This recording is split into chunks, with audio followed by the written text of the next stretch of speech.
Welcome to the Trauma and Adolescent Substance Abuse Connecting the Dots online training, developed by the University of Kentucky Adolescent Health and Recovery Treatment and Training Project.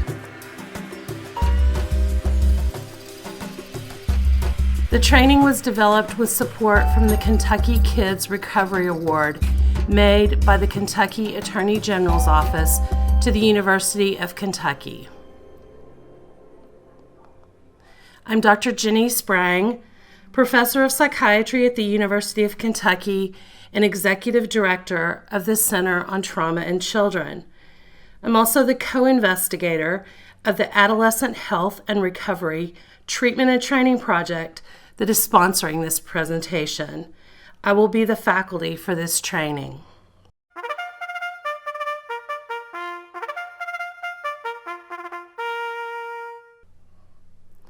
Despite several decades of significant scientific advances in the fields of substance misuse and child traumatic stress, the fields have developed independently and in parallel yet separate spaces. As we will demonstrate, the co-occurrence of these conditions is frequent and the need for integrated treatment is evident. So what will you learn during this training? By the time this module is complete, you should be able to describe the rates of co-occurrence of adolescent substance misuse, trauma exposure, and traumatic stress. Detect potential trauma reminders that may trigger a trauma response during substance abuse treatment. And list 3 examples of integrated treatment for co-occurring substance abuse and traumatic stress in youth. This training module is part of a larger mission to change the lens we use to assess and treat traumatized youth. So, this module is designed to promote a trauma-informed approach to adolescent substance abuse, assessment, and treatment. Everybody who interfaces with this population has a role to play in this effort.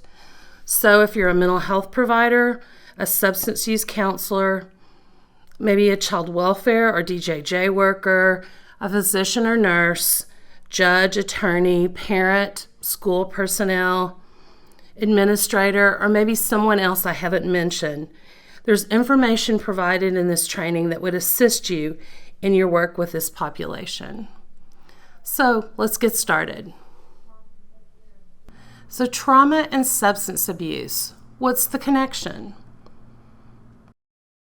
In the United States, 1 in 5 adolescents between the ages of 12 and 17 engage in abusive, dependent, or problem use of illicit drugs or alcohol.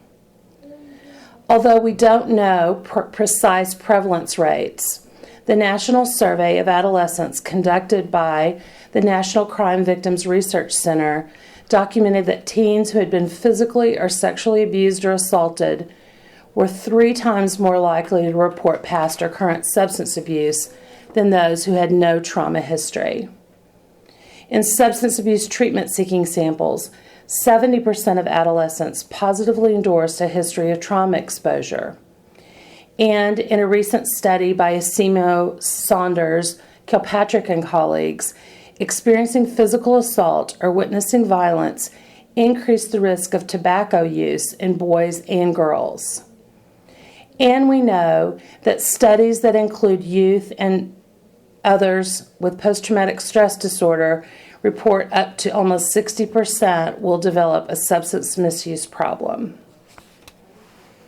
So what is the temporal link? A chicken or the egg style debate has focused numerous theorists and researchers and clinicians to think about the temporal association between the onset of traumatic stress and a substance abuse problem.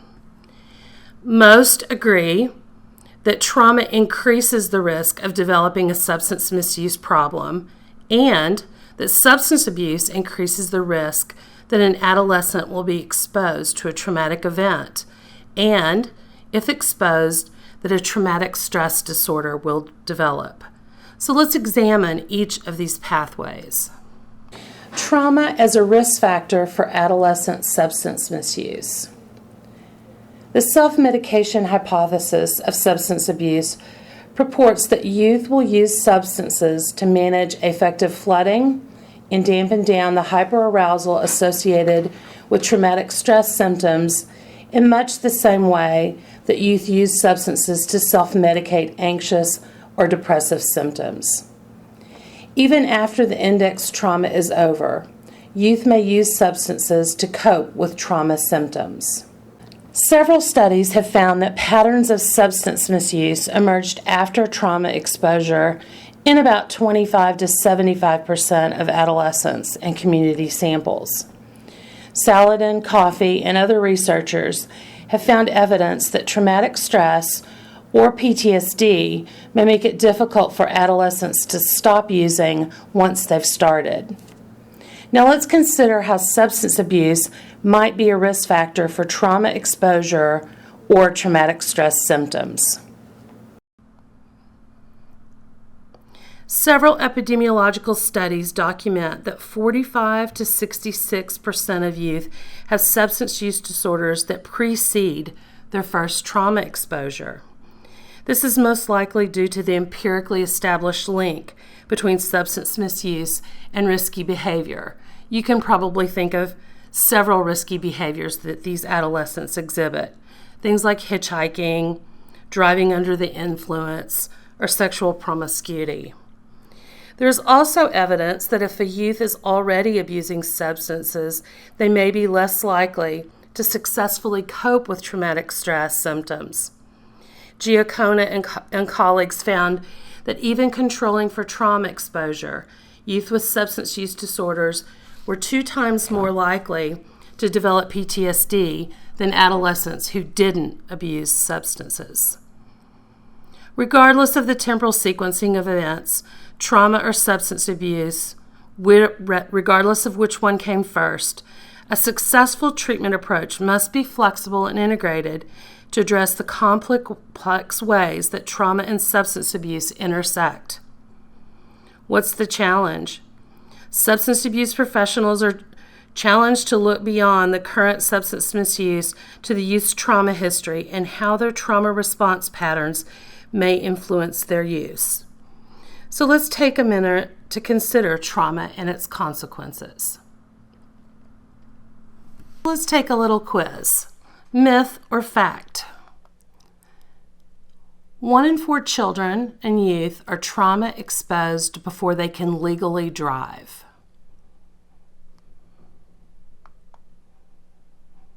That's a fact. 25% of children or youth have experienced a traumatic event before their 16th birthday. 13% of 17-year-olds, or 1 in 8, have been diagnosed with PTSD at some point in their life. So let's dissect the anatomy of a trauma experience. What is a traumatic event? A traumatic event is the experience of exposure to actual or threatened death, serious injury, or sexual violation. This could happen through direct exposure, witnessing the event in person, indirectly by learning that someone close to you was exposed to a violent or accidental event that involved actual or threatened death, or repeated, extreme, indirect exposure to graphic details. Usually this happens in the course of professional duties. This could be during someone's work as a first responder, a police officer, a judge, or repeated exposure to details of child abuse that might occur during the context of a psychotherapy session or a child abuse investigation. What are some examples of traumatic events? This might be physical, sexual, or emotional abuse, neglect, which is the deprivation of what a youth needs to survive and thrive, interpersonal violence, it might be intimate partner violence, assault, bullying, or community violence, community violence in the context of neighborhoods, disasters, natural or man-made, medical trauma, or maybe even accidents. The short and long-term impact of any traumatic event depends on the objective nature of the event and the individual's subjective response to it. So, for example, the response to physical or sexual abuse may vary depending on factors such as the identity of the perpetrator, the frequency of abuse, the degree of force that was used during the event, or the perception of ongoing threat. Not every event that would meet the definition of a trauma experience results in traumatic stress or PTSD, and what is traumatic for one person may not be traumatic for another. Quite often, there's confusion about the difference between traumatic stress and stress. It's easy to see that a traumatic event is one that exceeds everyday experience. Disappointments, frustrations, separations, and losses may produce feelings of distress and are significant, but are not considered traumatic. Traumatic stress occurs when someone has been exposed to an event that meets the definition I just shared with you, and this exposure overwhelms their capacity to cope.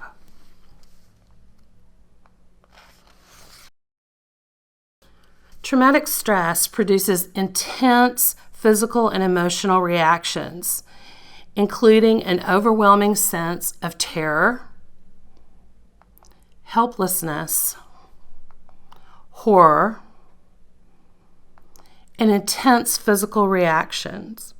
This might be things like pounding or racing heartbeat, trembling and shaking, dizziness, nausea, dry mouth and throat, and loss of bowel or bladder control. In very young children, we also see disorganized behavior. So let's talk about some types of traumatic stress. Let's begin by talking about acute trauma. An acute trauma is a single-time limited event. A motor vehicle accident, being in a natural disaster like a tornado or a flood, or a school shooting are all examples of acute events. The sudden, unexpected loss of a loved one is also an acute trauma, and this can produce traumatic stress reactions known as traumatic grief. This occurs when the adolescent experiences symptoms of PTSD in addition to those normal grief reactions that you might expect. These symptoms can interfere with the normal bereavement process and can significantly interfere with daily functioning. Now, traumatic grief can be complicated by a lot of secondary losses that these adolescents often experience, such as loss of home, friends, routines, and rituals. The experience of multiple trauma events is referred to as chronic trauma. This may include several different events, like domestic violence, being involved in a motor vehicle accident, and being the victim of bullying. It can also include long-standing trauma, such as repeated exposure to physical or sexual abuse. The impact of chronic trauma can be cumulative, with each exposure magnifying and compounding previous experience. Over time, an adolescent may become less able to tolerate everyday stress and may become more vulnerable to utilizing maladaptive strategies to manage feelings. Substance misuse is one maladaptive strategy. Complex trauma is a term used by some experts to describe chronic exposure to a traumatic event and the impact of this exposure on the adolescent.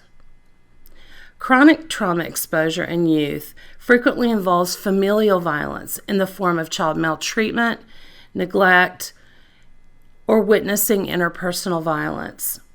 When trauma is associated with the failure of parents or caregivers who should be caring for and protecting the child or youth, It has a profound effect on nearly every aspect of a youth's development and functioning. Many of these reactions make substance misuse much more likely. Some of these complex trauma symptoms might be somatization, social withdrawal, poor impulse control, impaired decision-making, difficulty regulating physical and emotional states, low self-esteem, cognitive distortion, and of course, hyperarousal. In some situations, traumatic stress will reach the level of clinically defined post-traumatic stress disorder. The American Psychiatric Association operationalizes PTSD as having 4 domains of symptoms. I've listed those for you here. The first, intrusive symptoms, includes things like intrusive memories, traumatic nightmares, flashbacks, intense prolonged distress, especially following reminders of the event. Avoidance is one of the most difficult symptoms of PTSD for substance abuse therapists to manage. There are 2 forms of avoidance, internal and external. A youth may avoid trauma-related thoughts or feelings by using substances, or they avoid trauma-related external reminders such as people, places, activities, situations, and other things that they might associate with trauma. We know that children and youth may develop new peer affiliations and begin associating with new friends in efforts to avoid situations that may remind them of the previous trauma. Negative alterations in cognitions and mood includes things like an inability to recall features of the traumatic event, some distorted beliefs about themselves, others, and the world, persistent negative trauma-related emotions like fear and anger and shame, diminished interest in others and activities, and feeling just alienated, different, and separate from other people that they used to be close to. Finally, there's an inability to experience positive emotion. Finally, alterations in arousal and reactivity refers to some of these externalizing symptoms that we see so often in adolescents who are abusing substances: irritability and aggression, self-destructive reckless behavior, certainly substance use is an example of that, hypervigilance, an exaggerated startle response, difficulty sleeping, and problems with concentration. Now, for PTSD to be considered, symptoms must have persisted for more than 1 month, and they must be accompanied by significant functional impairment. Many of you may be treating youth in foster care, so I wanted to share this slide with you. We see that a higher percentage of youth in foster care have PTSD than other population groups, such as Vietnam veterans, Iraqi veterans, or even in the general population. Ongoing fear that the traumatic event will occur again and repeated exposure to the perpetrator are factors that can confound recovery from PTSD and are certainly issues that children in foster care may be dealing with. So to illustrate how this material applies to the type of youth you may encounter, let's consider the case of Caroline. Caroline is a 16-year-old girl who was sexually abused by her mother's paramour from ages 8 to 14. She didn't tell anyone about the abuse because her abuser threatened to do the same thing to her younger sister. Caroline always felt different from the other girls at school, and she isolated herself from her peers for fear they would find out about her terrible secret. This isolation made her vulnerable to bullying, and she lived in constant fear of being physically assaulted at school and sexually assaulted at home. There was no place where Caroline felt safe, so she wandered the neighborhood in search of a place to escape, and she hung out in a creek bed where she could be alone. One day when Caroline was 14, an older boy, Jacob, approached her and offered her a hit off his joint. Caroline tried it and was attracted to the peace and calm she felt while she was high. Smoking weed became a habit and a way to numb the panic feelings she felt during the day and allowed her to sleep at night. She continued to meet Jacob every day after school and began using pills to achieve that calm state when Jacob didn't have any weed available. Jacob sensed Caroline's growing dependence on this method of escape and began trading drugs for sexual favors for himself and his friends. Caroline despised these encounters, but found the more pills she took, the less awareness she had of what was happening to her.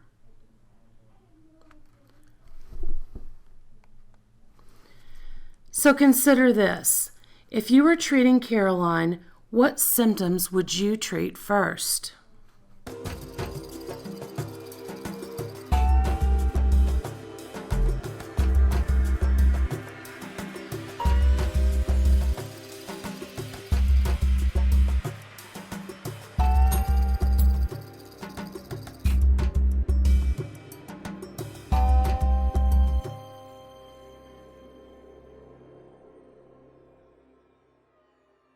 Caroline is a common example of an adolescent who has experienced a series of traumatic events that overwhelmed her capacity to cope. Substance misuse became her maladaptive, yet understandable attempt to manage feelings that almost anyone would have difficulty managing. It would make no sense to treat her substance use without helping her to learn to deal with these powerful trauma symptoms. Yet we see she is difficult to reach in her altered, drug-induced state. In the next section, we will tackle this treatment dilemma and talk about how to treat youth like Caroline. So we've spent some time talking about the co-occurrence of traumatic stress and adolescent substance misuse and the temporal association between the two. And we've talked about what a traumatic experience is and how symptoms manifest. Now I'd like to talk about how our understanding of the traumatic stress experience can impact substance use treatment and the types of interventions that can address both conditions. As you can see, adolescents who have been suffering from traumatic stress can use a number of potentially destructive behaviors to avoid feelings and diffuse the intense negative emotions that result from trauma exposure. These externalizing behaviors, such as aggression, self-mutilation, even suicidal behavior, can be difficult for providers to address without considering the role trauma plays in the development and maintenance of these destructive behaviors. According to the National Child Traumatic Stress Network, the most common maladaptive coping mechanism used by traumatized adolescents is the abuse of alcohol and drugs. Reported rates of substance use following trauma exposure ranges from 25 to 75%, and over 50% of young people with PTSD will go on to develop substance misuse problems. The Adverse Childhood Experiences Study documents adults that had 4 or more adverse childhood events as children were at increased rates of substance misuse and other health risk-related behaviors and problems over their lifetime. Jones-Lotnick and colleagues found that a history of child sexual abuse has been associated with the development and severity of alcohol disorders. The presence of traumatic stress, or PTSD, greatly complicates the recovery process of adolescents in treatment for substance use disorders. For example, exposure to trauma reminders has been shown to increase drug cravings in people with co-occurring trauma and substance abuse problems. So what is a trauma reminder? A trauma reminder is a person, place, situation, or thing that evokes past traumatic stress responses. When faced with a trauma reminder, adolescents may re-experience the intense, disturbing feelings associated with the event. Sometimes they're aware of their reaction and its connection to the original event, but more often they're unaware of the root cause of their feelings. They might even be frightened by the intensity of their reactions. As providers, we may be unaware of what triggered the trauma reaction, but are quite aware of the shift in emotion and behavior that we're witnessing. An example, we might see a child react to minor teasing from peers in what appears to be an extreme way, not knowing that the humiliation is a trauma reminder for the degrading physical abuse that this youth has endured at the hands of a sadistic or cruel caregiver. These feelings associated and triggered by the trauma reminder may cause a teen to respond recklessly, taking more risk and increasing their alcohol or drug use. It may cause them to withdraw from anything or anyone in an effort to avoid a trauma reminder. They may fear their strong feelings are evidence they're going crazy or that they're broken beyond repair. And they may feel stigmatized by their experience and too ashamed to talk about what has happened to them. These are things that you might see in substance use treatment. Can you identify potential trauma reminders that may occur during treatment for adolescent substance misuse? Take a minute to consider this question.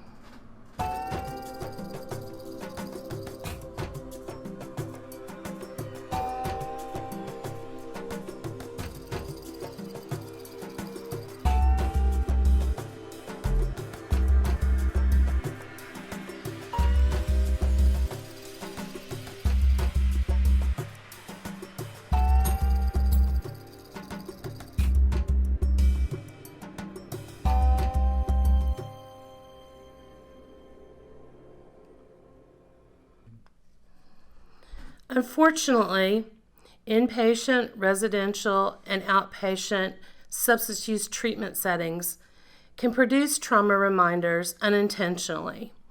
Some examples might include shame or humiliation when confronting the realities of the harm caused to others by the substance misuse, especially if these feelings are associated with what they experience during their victimization experience.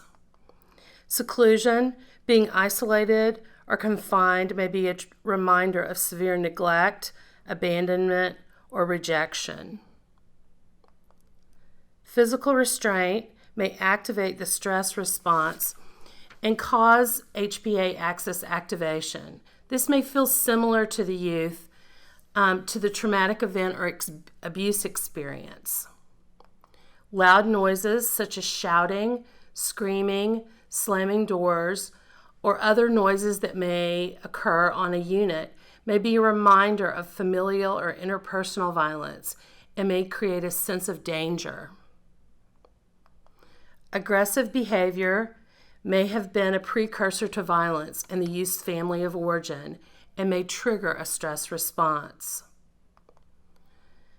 The uncertainty of their living arrangements, discharge plans, or legal status is a familiar form of lack of control that may be associated with violence or victimization in the youth's mind. So consider this. How might a youth be triggered by a trauma reminder in your organization and in the work that you do?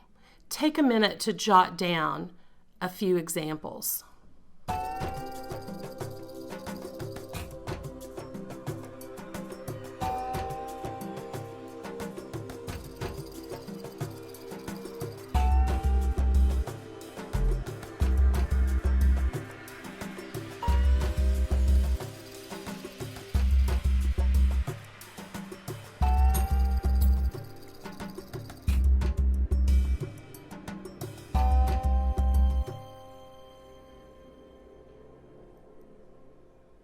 What can you do to prevent this from occurring? Take a minute to note the strategies that you come up with.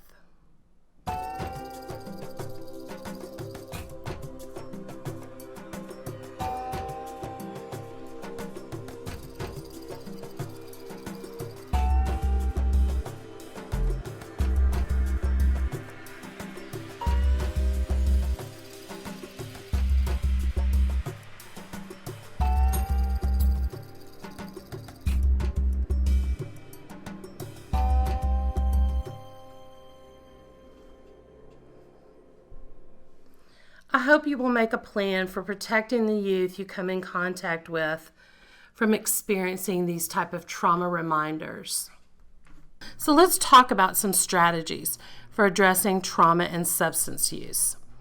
Available evidence suggests that when substance use and trauma are treated separately, adolescents are more likely to relapse and revert to maladaptive coping. So integrated treatment is the best practice approach. Now, this type of integration is impossible without a good trauma assessment. A good trauma assessment occurs over 2 to 3 sessions and includes a clinical interview. It also includes the use of trauma history and symptom measures. Commonly used trauma symptom measures include the Child PTSD Symptom Scale, or CPSS, the UCLA PTSD Reaction Index, and John Brier's Trauma Symptom Checklist for Children. It also includes collateral information from caregivers and other service providers. The benefits of a trauma assessment for substance-using adolescents is that it allows for a more developed conceptualization of the youth and their behaviors. It provides an opportunity to identify potential trauma reminders, like we just discussed, and understanding how these trauma reminders might destabilize or dysregulate a youth. It also changes the therapeutic frame and infuses a trauma perspective. Safety is the context for all healing from trauma to occur. Adolescents with co-occurring substance use disorders and traumatic stress cannot be expected to stop using alcohol or drugs when they do not perceive themselves to be psychologically or physically safe. Treatment providers should consider the following. Is the adolescent having ongoing exposure to the perpetrator of violence or trauma through things like forced visitation, living circumstances, or other necessities? How does the treatment milieu contribute towards a feeling of psychological or physical safety? How do the adults in their life respond to them when they feel threatened or afraid? Do these responses exacerbate or diffuse the youth's sense of danger? Integrated treatment may be easier said than done, however, as our systems of care do not always support this best practice. Lisa Najivitz, an associate professor at Harvard Medical School, published this quote. One patient whom I talked to said she had to lie to be able to get adequate treatment for both disorders. She was told that to get a PTSD treatment, she could not have a substance use disorder or she would be denied treatment. She had to get clean first. In reality, despite advances in substance use treatment and treatment for PTSD, these fields have grown independently of one another. As a result, despite the clear link between the two clinical areas, integration of these treatments is still in its infancy. Although there is strong evidence to support the need for integrated treatment, there are few models that address trauma and substance use disorders in adolescents. Let's review some of these approaches. Seeking Safety is a manualized treatment developed by Lisa Najivitz at Harvard Medical School. The goal of the treatment is to reduce or eliminate risky, dangerous behaviors, including substance misuse, by making meaningful connections between trauma and these substance misuse behaviors. It uses 25 topics divided into cognitive, behavioral, and interpersonal themes that can be tailored to the individual needs of the youth. In randomized controlled trials, Seeking Safety shows significant improvements in substance abuse domains and substance using behavior, improvements in PTSD cognitions and deviant behavior, decreased somatization, and eating disorders. Risk reduction through family therapy is an intervention to reduce substance abuse and trauma-related psychopathology in adolescents who have been sexually assaulted. RRFT integrates components of trauma-focused cognitive behavioral therapy and multisystemic therapy to prevent re-victimization. A randomized controlled trial of RRFT is currently underway. Trauma systems therapy for substance abusing adolescents is considered a promising practice for adolescents and includes motivational interviewing, psychoeducation, and behavior management for parents. It also seeks to improve parent-teen communication, managing substance use triggers, cognitive and interpersonal problem solving, and most importantly, relapse prevention. Trauma systems therapy for substance abusing adolescents focuses on the connection between substance abuse and the negative emotions associated with the traumatic stress condition. An open trial of TST-SA is ongoing. Other evidence-based interventions, such as functional family therapy, are being modified for a foster care population, and certainly during this modification, they will need to address the co-occurring traumatic stress symptoms that these children in foster care experience. The commonalities between substance use disorders and PTSD and other traumatic stress conditions suggest that pharmacotherapies targeting a specific neurotransmitter or neuroendocrine system might be beneficial.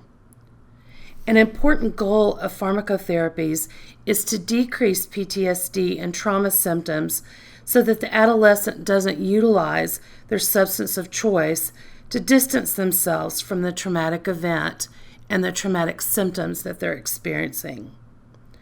Some antidepressants have been shown to improve intrusive and depressive symptoms of PTSD. Integration of pharmacotherapy and psychotherapy may be necessary to maximize treatment outcomes. So check your understanding by taking this brief 5-question quiz. Question number 1. The self-medication hypothesis suggests that youth will use substances to manage what types of symptoms?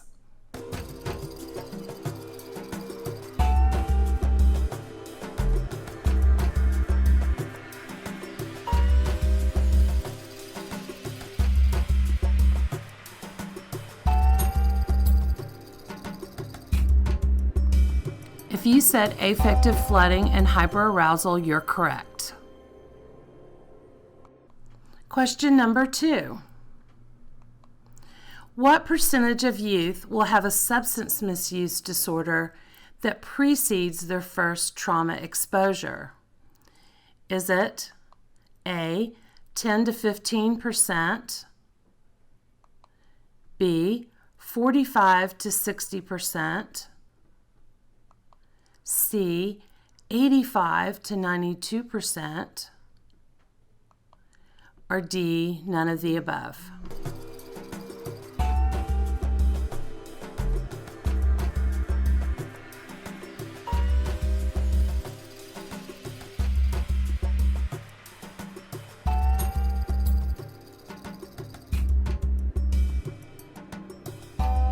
The answer is B. 45 to 60% of youth will have a substance misuse disorder that precedes their first trauma exposure. Now on to question 3. What is the benefit of including a trauma assessment into a substance abuse treatment protocol? Is it A, an increased ability to identify perpetrators? B, it changes the therapeutic frame? C, it provides an opportunity to identify trauma reminders? D, enhanced prosecution of criminal behavior? Or E, B, and C?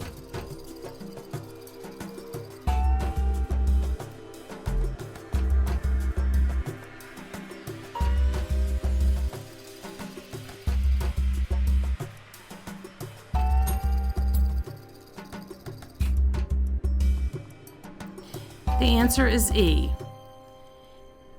A benefit to including trauma assessment into substance abuse treatment is that it provides an opportunity to identify trauma reminders that may come up and may be interfering with the youth's ability to feel safe and recover from the trauma, and it changes the therapeutic frame for the provider.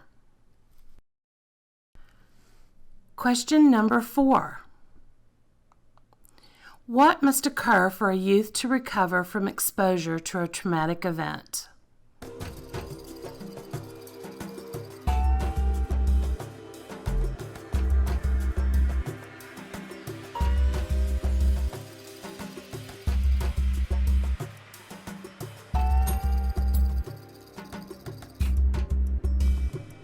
They must feel psychologically and physically safe. We know that safety is the context for all healing from traumatic stress to occur. Question number 5. Name at least 3 examples of integrated treatment to address co-occurring adolescent substance misuse and traumatic stress.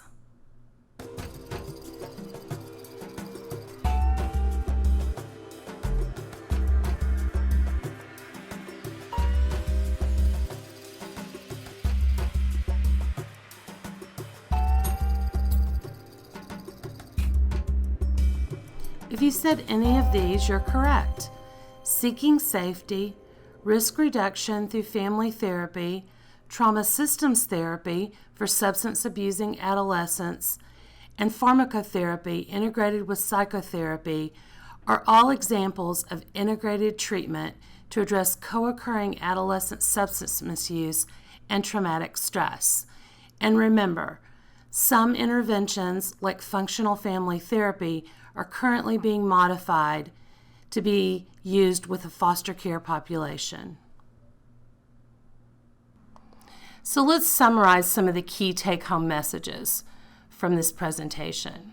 First, I want to remind you that substance abuse, trauma exposure, and traumatic stress frequently co-occur.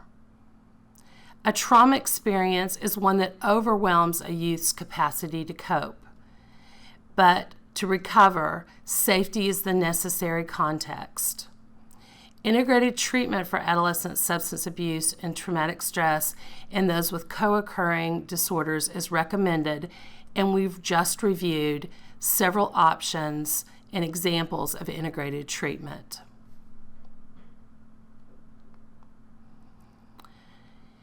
I wanted to share this quote with you from Rose, who published this in 2005. And she said that if we fail to look through a trauma lens and to conceptualize client problems as related to current or past trauma, we may fail to see that trauma victims, young and old, organize much of their lives around repetitive patterns of reliving and warding off traumatic memories, reminders, and effects. And substance misuse is certainly one way for avoiding and managing those trauma memories, reminders, and effects. So, by using a trauma lens like Morose has suggested, that we begin to look at children and youth who are abusing substances, and instead of asking what is wrong with you, We're asking, what has happened to you?